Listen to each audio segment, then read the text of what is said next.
दोस्तों, क्या आप जानते हैं कि भारत के राष्ट्रपति doctor APJ Abdul Kalam sir बचपन में अखबार बेचकर पढ़ाई करते थे।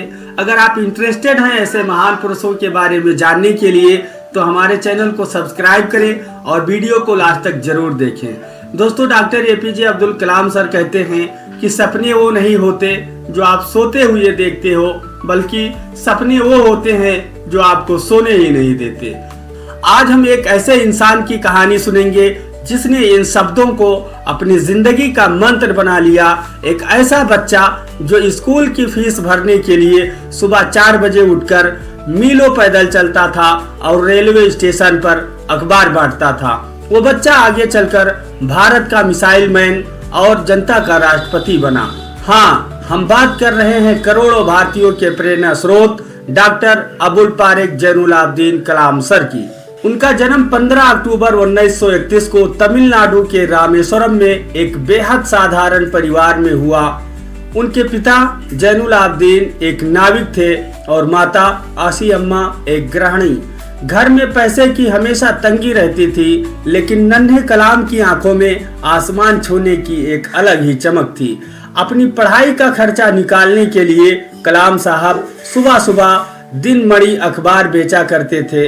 घर की हालत इतनी खराब थी कि जब वो मद्रास इंस्टीट्यूट ऑफ टेक्नोलॉजी में इंजीनियरिंग की पढ़ाई करने गए तो उनकी बड़ी बहन जोहरा को उनकी फीस भरने के लिए अपने गहने तक गिरवी रखने पड़े। कलाम साहब का सबसे बड़ा सपना था एक फाइटर पायलट बनना। उन्होंने जी तोड़ मेहनत की और इंस्टीट्यूट तक पहुंचे, लेकिन किस्मत को कुछ और ही मंजूर था। पायलट के लिए सिर्फ 8 सीटें थीं और कलाम साहब का नंबर 9 आया।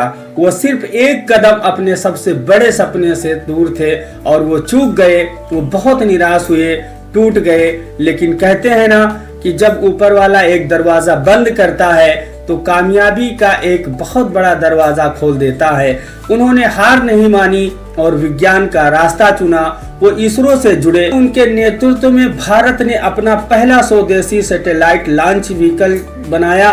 उनका पहला प्रोजेक्ट फेल हो गया। देश भर में आलोचना हुई, लेकिन कलाम साहब ने जिम्मेदारी अपने सर ले ली और ठीक 1 साल बाद 1980 में रोहिणी सैटेलाइट को सफलतापूर्वक अंतरिक्ष में भेजकर इतिहास रच दिया। इसके बाद उन्होंने पीछे मुड़कर नहीं देखा।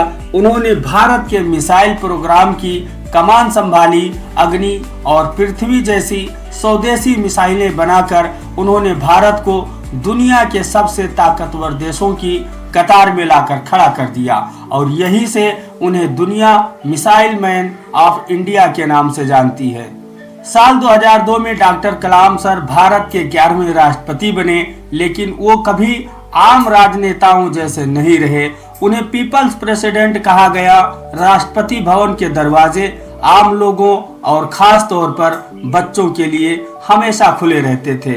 उन्हें युवाओं से बहुत प्यार था। उनका मानना था कि किसी भी देश का भविष्य उस देश के युवाओं की सोच और उनकी मेहनत पर निर्भर करता है। 27 जुलाई 2015 का वो दिन जब पूरा देश रो पड़ा। शिलांग में छात्रों को भाषण देते हुए इस महान आत्मा ने अपनी अंतिम सांस ली। वो जाते जाते भी वही कर रहे थे जो उन्हें सबसे ज्यादा पसंद था, और वो था ज्ञान बांटना। डॉक्टर कलाम सर की ये कहानी हमें सिखाती है कि हमारी शुरुआत कितनी भी छोटी क्यों ना हो, हमारे हालात कितने भी मुश्किल क्यों ना हो, अगर हमारे इरादे बाज की तरह ऊंचे हैं और हम कड़ी मेहनत करने को तैयार हैं तो हम दुनिया की कोई भी मंजिल हासिल कर सकते हैं। कहते हैं कि उठिए, मेहनत कीजिए और तब तक मत रुकिए जब तक आपका लक्ष्य आपको हासिल नहीं हो जाता। दोस्तों, कलाम सर की इस कहानी ने हमें यह सिखाया है कि कैसे वो गरीबी से निकलकर देश के राष्ट्रपति बने और पूरी दुनिया में अपना छाप छोड़ा है। दोस्तों, उनसे प्रेरणा हमें मिलती है कि अगर हमारे अंदर एक इच्छा हो, जुनून हो कुछ कर गुजरने का, तो कोई भी मुश्किल हमें अपनी मंजिल तक पहुंचने से रोक नहीं सकती है। साथियों, कलाम सर की ये बातें अगर आपको पसंद आई हों तो हम वीडियो को लाइक करके चैनल को सब्सक्राइब करें और कमेंट में जय हिंद जरूर लिखें। Thanks for watching my videos. जय हिंद, जय भारत।